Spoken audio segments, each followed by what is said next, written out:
اصل میں اسلام مذہب بن گیا معاویہ کے زمانے سے. اب مذہب چل رہا. مذہب کیا؟ کچھ رسمیں ادا کرو، نماز روزہ، کچھ اچھے اخلاق.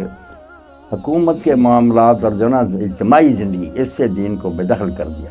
جو جس طرح چاہے گا حکومت کرے گا، جو چاہے گا مشیر رکھے گا، کوئی بول نہیں سکتا. یہ جبر و استبداد کا دین کیا تھا جو انبیاء لے کر آئے؟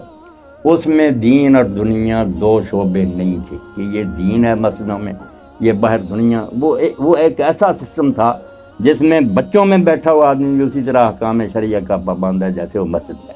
پوری زندگی ایک رنگ میں رنگی جاتی. انہوں نے یہی کیا جو اقبال کہتے ہیں چوں خلافت رشتہ قرآن سے. معاویہ نے جو کیا نا وہ چھوٹی بات نہیں کہ قرآن سے حکومت کا رشتہ توڑ دیا. جو مرضی ہوگی ہم حکم مانیں گے ہماری پسند کا. اب قرآن سپریم لا نہیں، اور جہاں جی چاہ توڑا، جس کا چال مال چاہ لوٹا، جس کو چاہ قتل کیا. اس وقت سے یہ دین نہیں رہا، مذہب بن گیا. اور اس فتنے کا مقابلہ امام حسین علیہ السلام نے کیا. اس کو کوئی شخص کہتا رہا سیاسی، تو احمق آدمی ہے. وہ دین جس میں سیاست کیا؟ نظم مملکت اور امت کی بہتری کے لیے حکومت کرنا.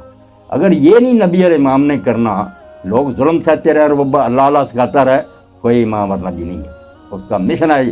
اللہ کے رسول نے فرمایا کانت بنو اسرائیل تسوسهم الانبیاء. بخاری اور مسلم کی روایت ہے کہ بنی اسرائیل کی سیاست ان کے نبی کرتے تھے، حکومت نبی کے ہاتھ میں ہوتی تھی. میں نماز مسجد میں نہیں پڑھاتا تھا، تخت سلطنت پر بھی نبی بیٹھتا تھا.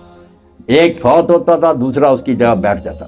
اب ظلم یہی ہوا کہ حکومت جو ہے اس کو آزاد کر دیا گیا، قرآن و سنت کو مسجدوں میں بند کر دیا گیا. یہ تبدیلی معمولی نہیں تھی، بہت بڑا ظلم تھا اسلام پر کہ اس کو ایک دھرم بنانا چاہتے تھے کہ جیسے ہندو دھرم ہے یا عیسائی دھرم کے پوجا پاٹ کر اور باقی حکومت جو جی چاہے کرے. تو حسین علیہ السلام کا اٹھنا اسی فتنہ کے خلاف.